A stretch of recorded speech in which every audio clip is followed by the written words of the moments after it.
안녕하세요. 형광펜 성경과 함께하는 성경 공부. 오늘은 창세기 22장입니다. 오늘의 말씀을 예수님께서 고난받으시고 십자가 지시는 장면과 같이 연결해서 보도록 하겠습니다. 그 일 후에 하나님이 아브라함을 시험하시려고 그를 부르시는데 아브라함 하시니 그가 가로되 내가 여기 있나이다 하였습니다. 네 아들 네 사랑하는 독자 이삭을 데리고 모리아 땅으로 가서 내가 너에게 지시하는 한 산 거기서 그를 번제로 드려라. 그래서 아브라함이 진짜로 하나님이 자기에게 지시한 곳으로 떠나게 됩니다. 이게 얼마나 큰 믿음입니까? 일단은 하나님이 지시한 곳으로 가는 거는 창세기 12장에서 이미 순종을 했었어요. 그래서 가나안 땅으로 온 거잖아요. 갈대우르를 떠나서 온 게 된 건데, 근데 이거 플러스 정말 믿지 못할 주문이 있었던 거죠. 번제로 드려라. 그 아들 이삭을. 얼마나 어렵게 낳은 아들입니까? 정말 사랑하는 아들인데 이 아들을 번제로 드리라니. 레위기 1장을 보면은 번제에 대해서 나오는데요.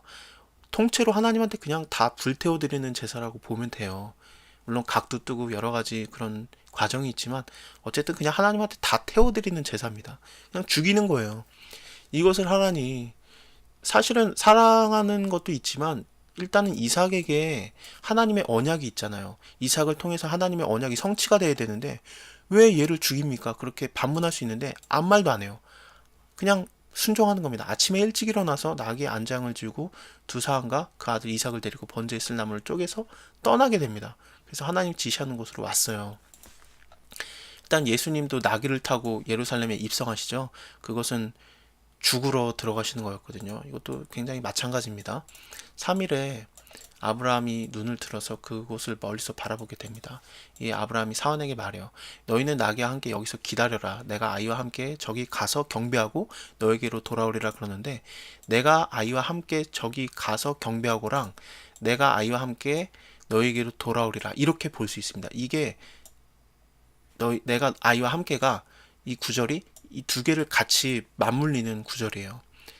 이게 이상하잖아요. 어떻게 다시 돌아옵니까? 왜냐하면 번제로 죽여야 되는데 히브리서 11장을 보면은 좀 답이 나와요. 여기서 보면은요. 11장 17절에서 19절에서 나오게 되는데 아브라함이 시험 받을 때 믿음이 있었던 거예요. 그래서 하나님께서 죽은 자 가운데서 얘를 다시 살려줄 거라는 그런 부활시킬 거라는 믿음을 갖고 있었습니다.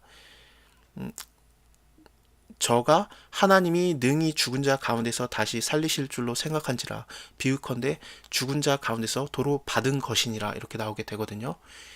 예수님도 죽었다가 다시 부활되게 되잖아요. 마찬가지입니다. 아브라함이 이에 번제나무를 취하여 그 아들 이삭에게 지우게 하고 자기는 칼과 불을 손에 들고서 올라가게 되는 거죠. 이거 번제나무를 취해서 그 아들 이삭에게 지우게 하는 거는 번제나무는 이삭이 죽을 나무잖아요. 자기를 죽일 태워 죽일 그 나무를 자기가 지고 올라가게 만든 거예요. 예수님이 자기가 죽을 나무를 지고 올라가시잖아요. 그 십자가 그 나무를 지고서 그 언덕으로 올라가시고 십자가에 못 박혀 죽으시는 거잖아요. 그게 연상이 됩니다. 그리고 불과 칼이라고 나오게 되는데 이 불은 예수님도 받으셨어요. 세례 요한이 그래요. 나는 물로 세례를 너에게 주거니와 내 뒤에 오시는 분은 불과 성령으로 세례를 준다 그러잖아요. 근데 성령 세례만 받잖아요. 왜냐면은 예수님이 불 세례를 받았기 때문에 그렇습니다. 누가복음 12장 49절 50절을 보면 이렇게 예수님이 말씀하세요. 내가 불을 땅에 던지러 왔노니 이 불이 이미 붙었으면 내가 무엇을 원하리요? 나는 받을 세례가 있으니 그 이루기까지 나의 답답함이 어떠하겠느냐 말씀하시거든요. 예수님이 불 세례를 그냥 다 받으신 거예요. 그래서 이제 우리에게 남은 거는 성령 세례밖에 없는 겁니다. 막 부흥회 같은 데 가면 어떤 분이 막 불 받아라 그러는데 그거 큰일 날 소리입니다. 그거 우리 안 받아야 돼요. 아멘 하면 안 돼요. 사실은요. 물론 이렇게 사도행전 보면은 성령이 불의 형체 그런 걸로 오시기 때문에 그것을 불 받아라, 이렇게 성령 받아라 그런 걸로 오해하시는 것 같은데 불의 형체로 오신 거지 그렇지 않습니다. 그렇게 따지면은 예수님이 그 세례 받으실 때 그 성령이 비둘기의 형체로 오시잖아요. 그러면 비둘기 받아라 그것도 말해야죠. 그렇지 않잖아요. 그래서 이 불 받는 거는 그거는 예수님이 다 받으신 거고 십자가에서 이게 다 꺼진 거예요. 그리고 이 칼은 이거는 창을 연상시킵니다. 창을 병사가 예수님의 옆구리를 찌르잖아요. 죽었는지 안 죽었는지 확인 사살을 했었는데 그게 기억나게 됩니다. 근데 이게 스가랴서 12장의 예언이 되거든요. 12장 10절을 보면은 이제 하나님께서 우리에게 간구하는 심령을 부어주게 되면은, 그러면은 그 찌른 자를 우리가 보게 된다라고 나오게 됩니다. 결국에는 찌른 자가 병사이기도 하지만, 그 하나님의 성령을, 쉽게 말하면 성령을 받게 되면은 우리가 그 찌른 자를 보게 되는데, 그게 바로 우리다라는 것을 깨닫게 된다는 거예요. 요한계시록에도 그 말씀이 동일하게 또 나오게 됩니다. 찌른 자들이라고 거기서는 복수 형체로 나오거든요. 그래서 성령을 받으면 깨닫게 되는 거예요. 아, 내가 예수님을 죽이는데 내가 같이 동조했구나. 그것을 깨닫게 되는 겁니다. 성령을 받으면 그것을 우리가 알게 된다는 건데, 그렇습니다. 불과 칼 예수님이 다 받으셨어요. 그리고 이것은 특히 나 때문에 받으신 겁니다. 이것도 마찬가지죠. 내 죄 때문에. 그런데 이삭이 그 아비 아브라함에게 말하게 됩니다. 내 아버지여 하니 그가 가로되 내 아들아 내가 여기 있노라. 이렇게 대답을 해줘요. 근데 예수님은 아무런 대답을 못 들어요. 십자가 지셨을 때 마태복음에서 그거 나오게 되는데요.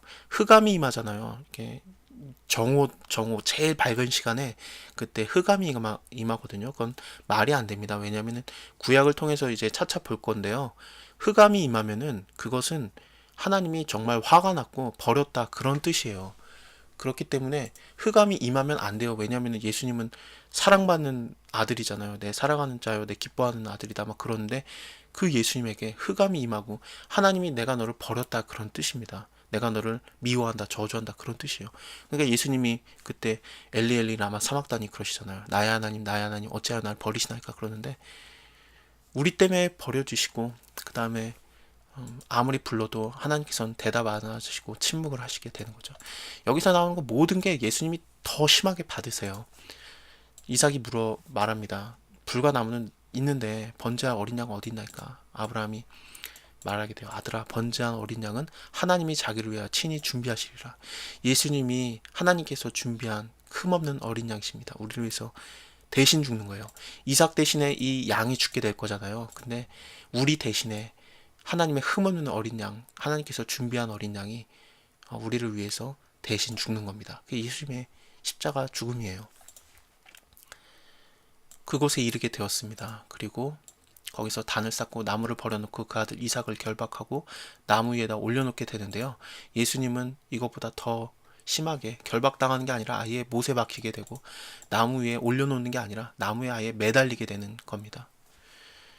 이제 죽이려고 하니까 하나님께서 막으시죠. 여호와의 사자가 하늘에서 그를 불러 가라사대 때, 아브라함아 아브라함아 내가 여기 있나이다. 그 아이에게 손대지 말아라. 아무 일도 하지 말아라. 네 아들 독자라도 내게 아끼지 않았으니 내가 이제 네가 하나님을 경외하는 줄 아노라. 이게 말도 안 되는 걸 하나님이 요구하셨던 거잖아요. 사랑하는 아들을 죽이라니, 독자를 죽이라니, 이게 말이 됩니까? 근데 이 말도 안 되는 것을 하나님께서 우리를 너무 사랑하셔서 이 말도 안 되는 것을 직접 행하신 거예요. 우리를 대신해서 죽는 하나님의 독자 예수 그리스도가 이렇게 죽어지는 겁니다. 하나님이 이것을 막았어요. 근데 우리를 너무 사랑하시기 때문에 예수 그리스도가 죽는 것을 막지 않으시고, 그 다음에 그대로 오히려 주도적으로 진행을 하시는 거죠. 하나님의 사랑은 정말 말이 안 돼요. 너무 대단해서 우리에게 큰 은혜가 임하는 겁니다. 아브라함의 눈을 들어 보니까 순양이 뒤에 있었고 뿔이 숯불에 걸려 있었어요. 그래서 이것을 대신해서, 아들 대신해서 번제로 드리게 되는데, 예수님이 그렇게 우리를 대신해서 죽으시는 겁니다. 아브라함이 그 땅의 이름을 여호와 이레라고 하였습니다. 이것은 여호와의 산에서 준비되리라. 하나님께서 또 아브라함에게 말씀하세요. 너가 이렇게 아들을 아끼지 않았으니까 내가 맹세하겠다. 너에게 복을 주겠다. 씨로, 네 씨로 크게 성하고 하늘의 별과 같고 바다의 모래같이 하리겠다. 그리고 그 대적의 문을 얻으리라. 이게 예수님을 결국엔 예표하는 겁니다. 그 대적의 문을 얻게 되는 것이요. 그리고 만민이 복을 얻을 것이다. 이것도 예수님과 연결이 됩니다. 이 일 후에 아브라함이 이제 듣게 되는 게 있는데, 밀가가 그의 동생 나홀에게서 자녀를 낳았다. 여기 여러 명이 나오게 되는데 리브가가 나오게 되네요. 곧 리브가 데려오게 되는 사건이 나오게 돼요. 여기까지 보도록 하겠습니다. 다음에 또 뵐게요. 감사합니다.